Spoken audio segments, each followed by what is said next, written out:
now, literally, we are going straight into the next session. So on stream, on just this live stream, we're talking about growth marketing, why marketers need a growth mindset. On stream 2 is engage customers through Instagram stories, where you'll find Stuart. So up now, let's welcome Ben Norton Rumbo, Head of Growth at Growth Tribe, for a fantastic session.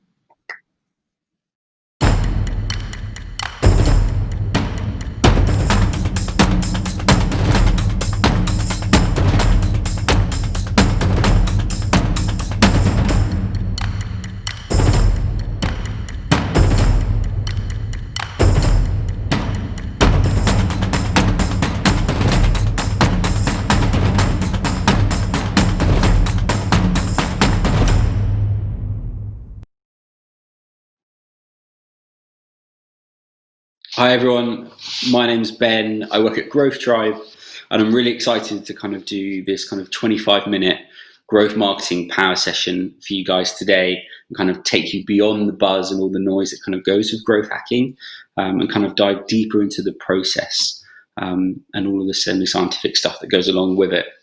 So how I'm going to do that today? Well, first I'm going to be doing a super quick intro into Growth Tribe, kind of who we are and what do we do, and then I'll be looking at the growth mindset and then kind of the process that goes along with growth marketing, and then finishing off with the people and then all the fun stuff, which is all the tactics. So first of all, this is us. This is Growth Tribe. We've been going 4 years, and in that time we've trained about 15,000 people.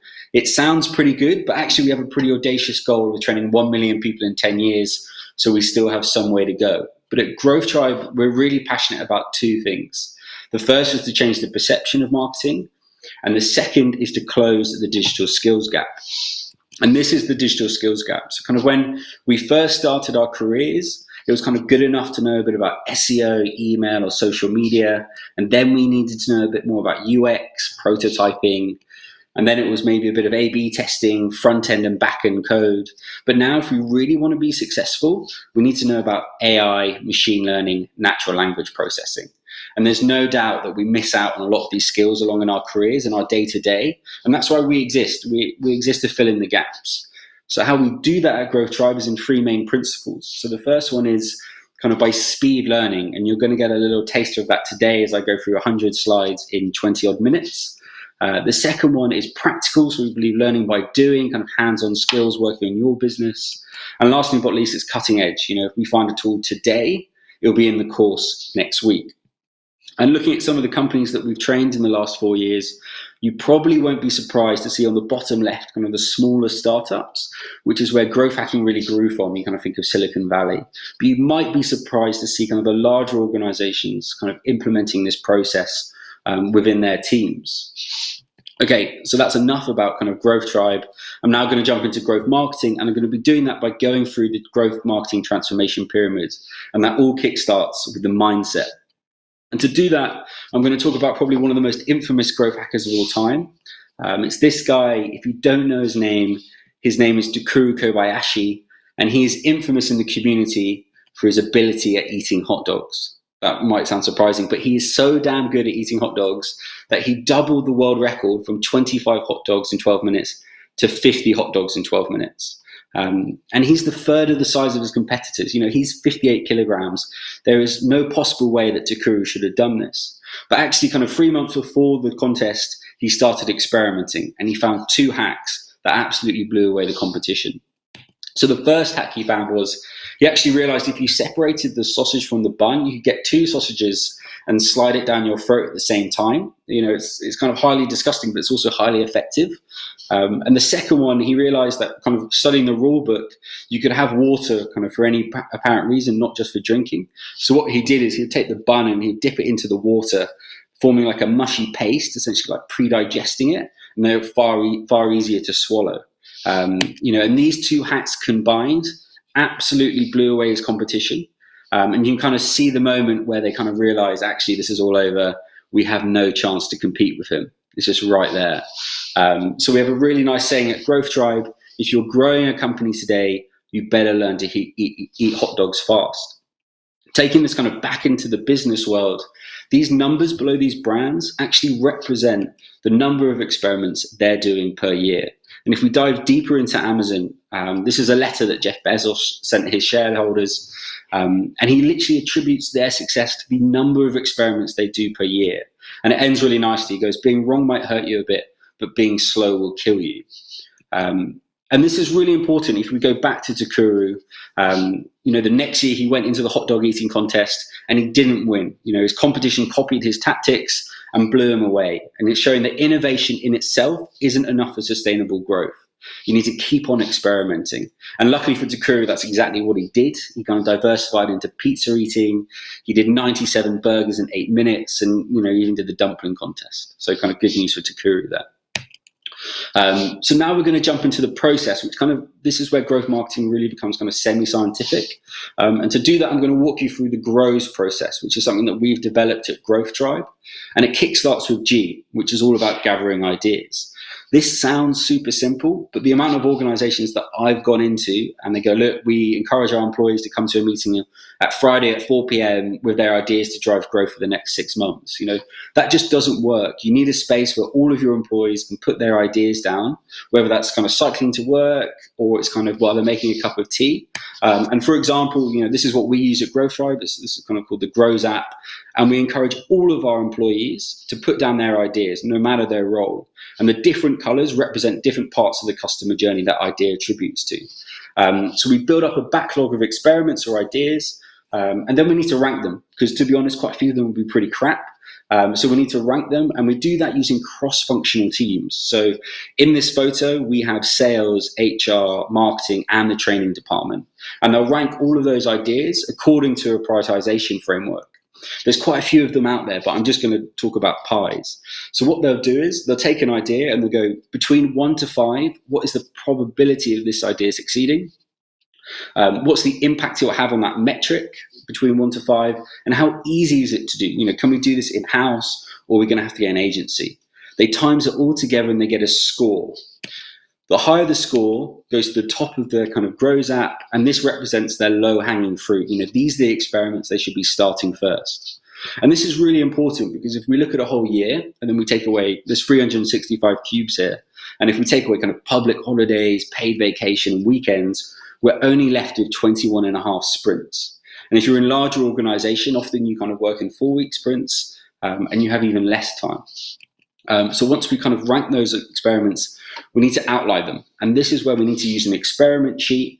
And the key things here is that they need to be measurable, they need to be tracked correctly, and there needs to be a time. There needs to be a time frame. So we encourage 2 weeks, but you could also do 4 weeks. After that, we need to work. And this is the bit where either teams come back with excuses or they come back with results. And then finally, we get to study the data, where we analyze whether it was a win or a fail. And there's an important part of growth marketing where we don't sweep the failures under the rug. We put as much importance on the fails as we do as the wins. So kind of at Growth Tribe, and we encourage all our clients to do this, is to have a fail board within your office.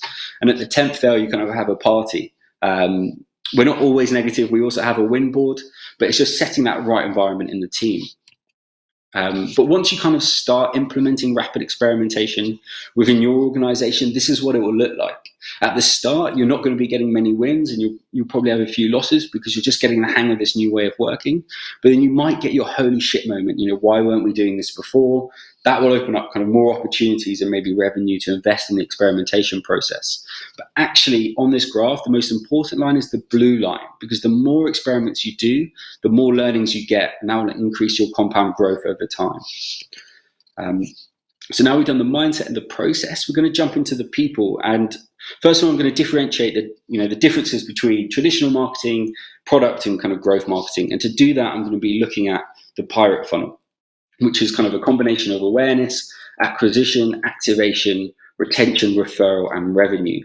And the big difference here is that your traditional marketing tends to focus on the top of the funnel, and with your awareness and acquisition. Your product marketeers will focus on the middle, kind of once you kind of hit the landing page or website, your activation and retention.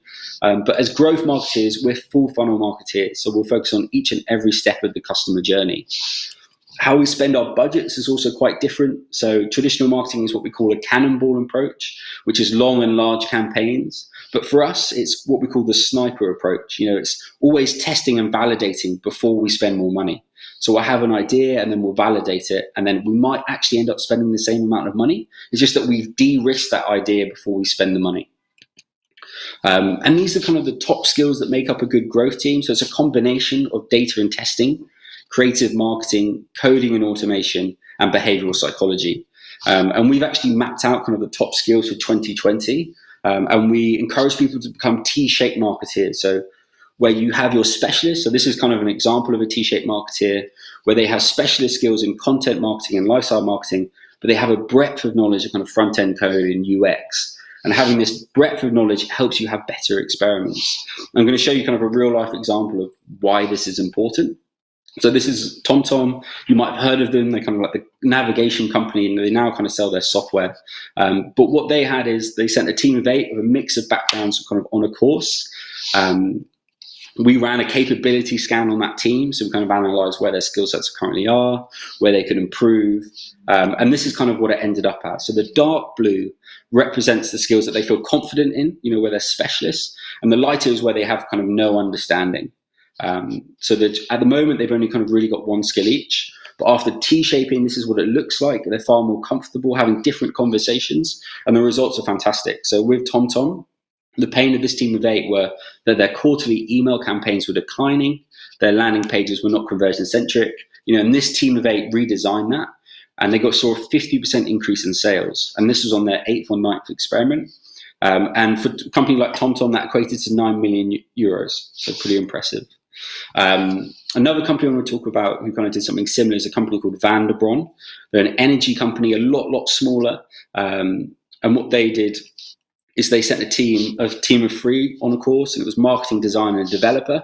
Kind of their pain points before was that they actually paid an agency to do everything, and it looked fantastic, but it didn't perform very well. And you can kind of see that by kind of the Hotjar tool, which is all kind of below the fold, and the complex forms. They redesigned it themselves after running a few experiments, and they saw an 800% increase in leads from the forms, and 126% increase in leads from the website.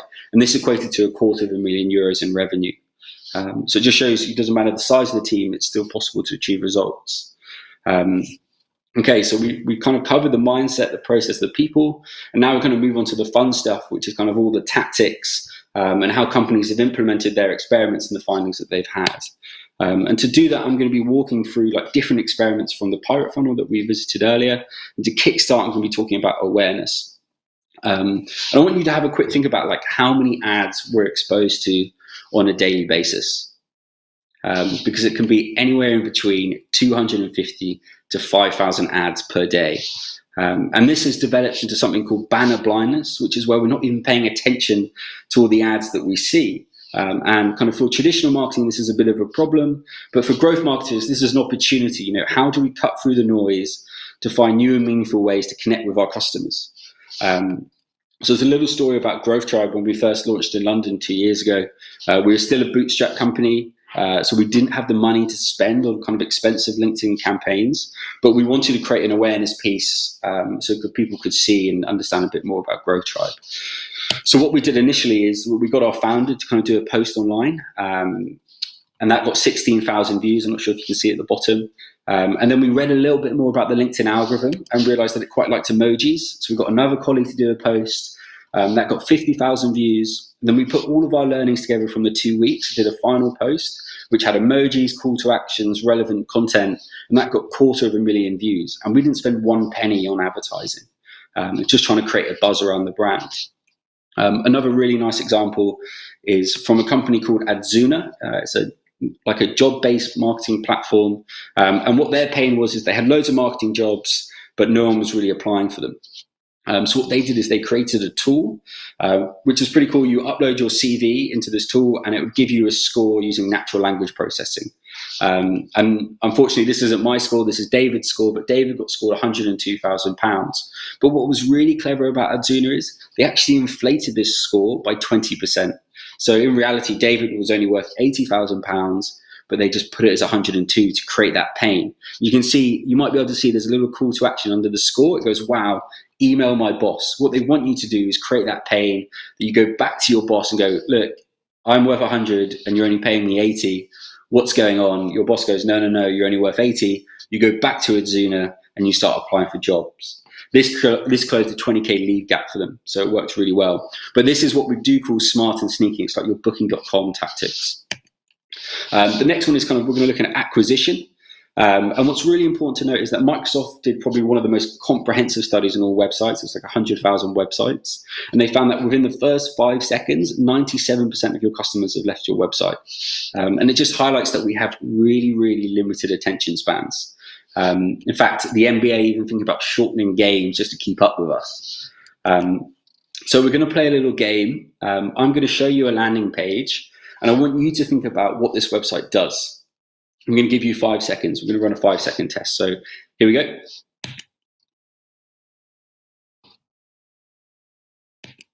Okay, don't worry if you didn't get it. I usually get a lot of people answering saying, is it a dating website because of the heart? But actually, this is a product comparison website. If it was a dating website, get the right one first time is a pretty strong mission statement. But what's really nice is that they ask you a series of questions. I was in the market for a turntable, so they go, look, do you want to be a superstar DJ or do you just want to look cool? I just wanted to look cool, so they matched me quite nicely. But like hopefully the most of you, I didn't get it, get the right one first time. So what I did is I took a screenshot of the landing page and I put it in a tool called Usability Hub, which is where you can do a 5-second test on the demographic of your choosing. And so I put it through there, showed them for 5 seconds, asked them the same question you did, and I got a 0% comprehension rate. Which isn't great. So what I did, I thought I could do better. I'm not a copywriter, but I thought I could give it a go. So I used the inspect tool and changed the copy, took a screenshot, and I did, we help you shop better and faster online. I was pretty chuffed with that, but I only got 13%, so not great. I tried again. I said, your online buying assistant in seconds. I got 26%, a slight improvement, but actually number 14 was really hit home for me. It goes, find the ideal product you're looking for by answering some tailored questions. Not the best English, but I reworded it and then said, answer some personal questions to find your ideal product online. And that got an 80% comprehension rate. And I'm not saying this is the final copy, but it's definitely, you can go back to your team with data to argue your point that maybe things should be changed. There's actually a really cool tool that I wanted to mention. It's called Crayon. So I sometimes do it. I put in people's websites and then it will notify me when they make any changes at all. So it's really good if you want to spy on your competitors. But I did it with this company. Unfortunately, they never changed it and actually went out of business. But this whole experiment took me about 20 minutes. So you can move really quickly if you use the right tools.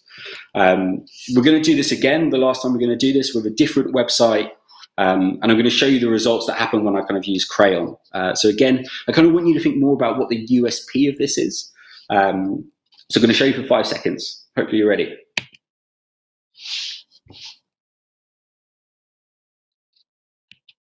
Okay, so most of you probably got it's about a mobile phone, but maybe struggling to see what's special. And actually, what's special about this product is unlimited iCloud storage. And this was a couple of years ago, so that would have been fantastic. So you never run out of space. But this is what we call a hero design. It looks fantastic, but it doesn't explain it very well. So I put their website in Crayon, and it notified me a couple months later. And this was what they changed. They put a big cloud in the background. They got rid of the tattoo and put a big cloud. I'm not really sure they got the point. And then, a couple months later, they went out of business. And I'm not saying the sole reason why they closed down was because of this, but it definitely didn't help. There's so many things we can test with, though, not just landing pages. It can be new products, packaging, and even social ads, which is what I'm going to show you now. So, for example, let's just say I'm a junior marketeer and I'm working for this airline called Aer Lingus. I have 500 assets to choose from when looking to launch a Facebook campaign. How do I know which one's going to be best? Well, there's this really cool tool called DataSign. And what they'll do is they'll predict which advert will have the highest click-through rate. So again, I'm going to do a little game. Here's 12 assets that I've picked at random. I want you to have a quick think about which one you think would have the highest click-through rate.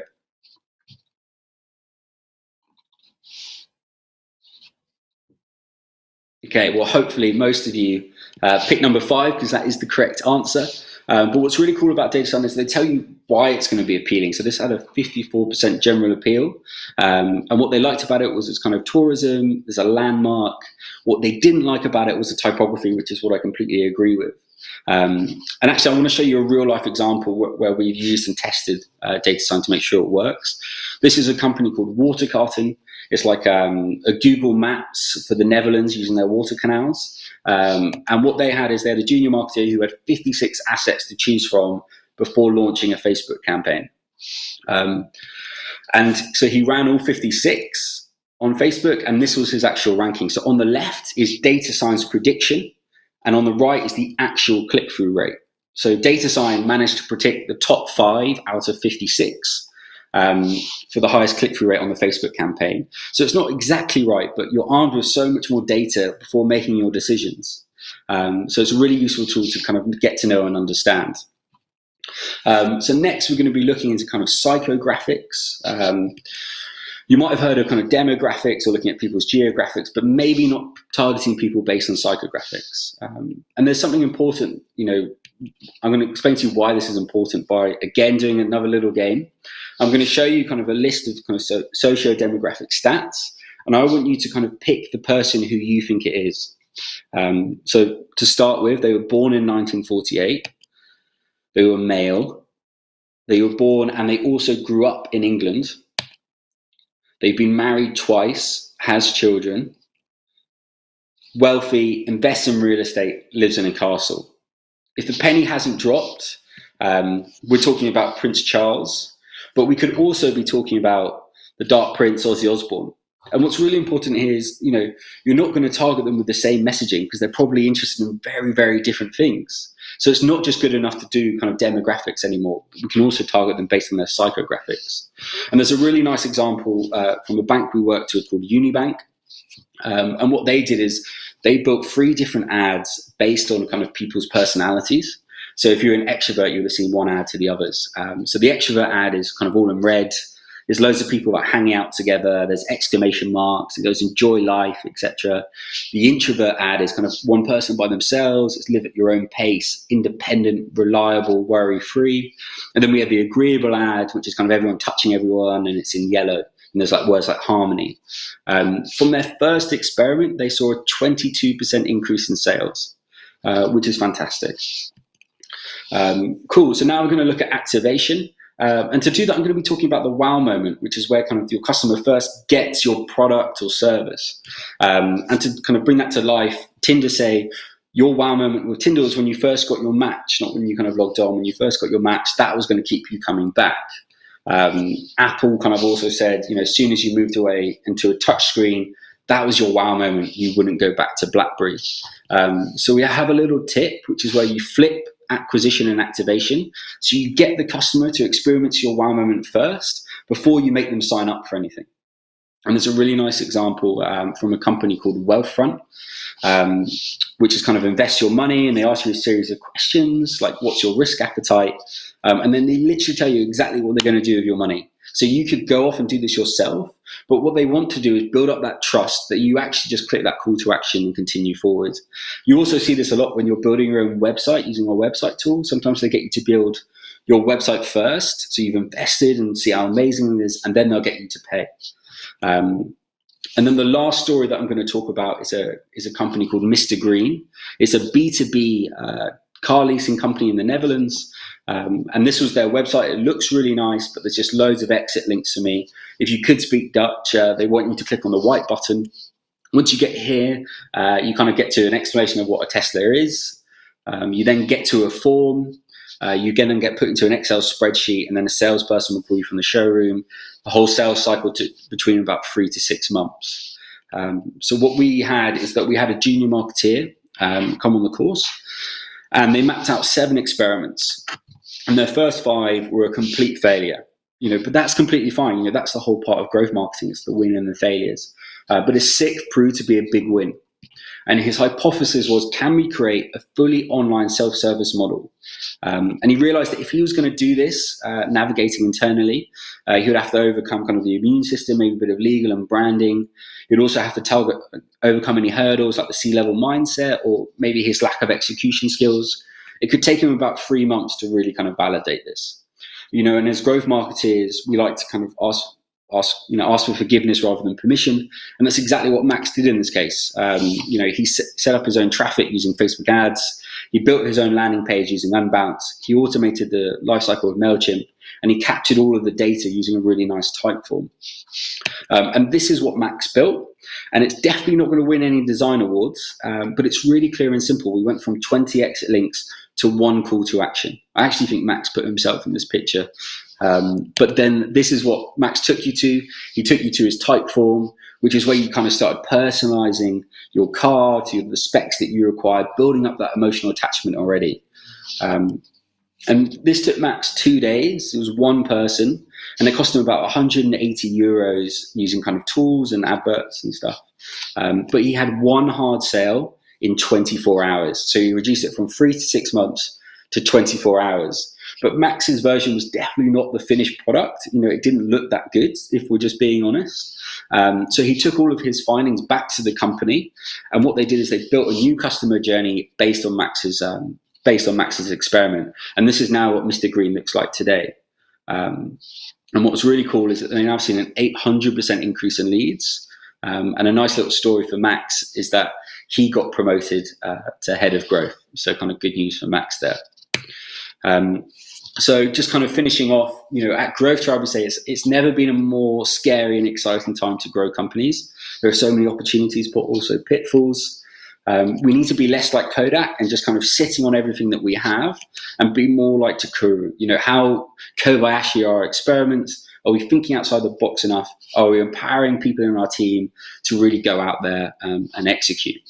And there's a really nice quote from Keith Weed, who's a former CMO of Unilever, where he talks about we need to make sure our skills and capabilities are cutting edge. We need to invest in ourselves if we really want to see results, just as football teams do. So if you do want to learn more stuff next, we have loads of good books that I would recommend reading. My favorite is Lean Analytics, but Hooked is really good. It's like the behavioral psychology of buying. Then there's also our YouTube channel. Just look for Growth Tribe on YouTube. We have loads of videos kind of on AI, growth marketing, blockchain, and kind of one-to-one interviews. And then if you want to really get those hands-on skills, we also do lots of courses. So whether that's data and analytics, AI, machine learning, UX, or our growth marketing or digital marketing courses. You can find more information on this kind of little link at the bottom. It's grow.ac/social day, where you can kind of book a call in one of our coaches and kind of talk about your career prospects. Or if you want, you can add me on LinkedIn. If you can remember my pretty weird surname, it's Ben Norton Rumbo, and I'll be happy to answer any questions you have. Thank you very much, guys. I hope you enjoyed it. I'm not sure if we're going to do any questions. Can you hear me, Ben? Yeah? Yeah, I can hear you. Yeah. Awesome. Thank you so much for a great session. We would normally do some questions, but we only have 2 minutes until lunch. So I will give you a question, and then if you want, you can go into the app and answer all the questions there. By the way, thanks everybody for asking all of these questions, both in the chat box and also in the discuss box on your actual talk. Really such a great session. Thank you. So I'm going to choose a question from here, and this question is actually from Peter Sumpton, and he says, what percentage of your approach is data-driven and how much is creative? Yeah, good question. I think when you start the experimentation process, a lot of it is creative and based on hunches, but what you need to identify is what metrics are you picking that will validate your experiment. So whether that's, if you're starting your own webinar or something, how many signups, and then so you don't get down a rabbit hole of being emotionally tied to that experiment. It either fix that criteria. So, 5 signups, that's a win. We're then going to invest some more time into this experiment. So I would say at the start of the process, you need to be creative. And then as you go forward, you need to be really strict and rigid on like what the data shows and not get emotionally tied to certain experiments. Okay, I hope that answers your question there. Who was it from? Peter Sumpton. Tris Green has a quick question before we head to lunch, and she's asking, to what extent do you use qual research to help clients identify the customer target with most potential, building on your point that demographics is not enough, rather the psychographics and mindset behavior a key element? Yeah, I mean, we totally use both. It all depends on kind of what that experiment is. But so for each time, we usually use, we usually try and quantify it at the start. But yeah, it's definitely important. And when you kind of realm into the like psychographics, you're going to probably set up the wrong metrics to start with. So it's probably just, again, being really rigid on what kind of data you're going to be looking at and how you find that and how you source it. Fantastic. I hope that helped you and answered your question. So Ben, thank you so much. There are more questions in there for you. Please don't go and answer them. Please do ask Ben questions as well. Ben, you're in the app. Are you ready to answer any questions that might come through? Awesome. Thank you so much. Where can people go and find you? You said LinkedIn, and also there was a link that you shared a minute ago. Yeah, it was grow.ac/social day if you want to book a call in with a coach. Thank you so much. And a big round of applause for Ben as though he was on the real stage. Thank you, Ben. We'll catch up with you again. Good to have you. Take care. Bye. Thank you. So everyone, what a fantastic session that we just had with Ben and on the other stream with Rhea.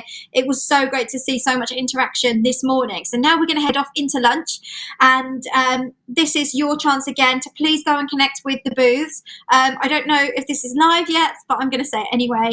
The leaderboard is doing really amazing. You can win amazing prizes by being up there. But if you visit a booth and you go into a booth, once this goes live, you will be able to earn an extra 200 points, which could be the difference between you being at the bottom of the leaderboard or the top of the leaderboard. Come on, let's get competitive. Let's join these booths, have a talk to our sponsors, and win some more points and more prizes. And also the quiz tonight's going to be awesome too. So go off, have your lunch. Obviously we want to see what you're having lunch. Don't forget to take your social day lunch photo so we feel like we are all taking part together in this conference, but obviously we can't, so let's just try and interact with each other as much as possible. So we will see you back after the break, where we will be hearing from James Erskine from Rocket. We'll be hearing from Charlotte Williams from 7-6 Agency. We'll be hearing from Becky Flint from Pepper Studio, and 1 Minute Briefs, Nick Entwistle, and Ryan Young from Talkwalker about analytics, and so much more. So we will catch up with you really soon. Have a fantastic lunch, guys.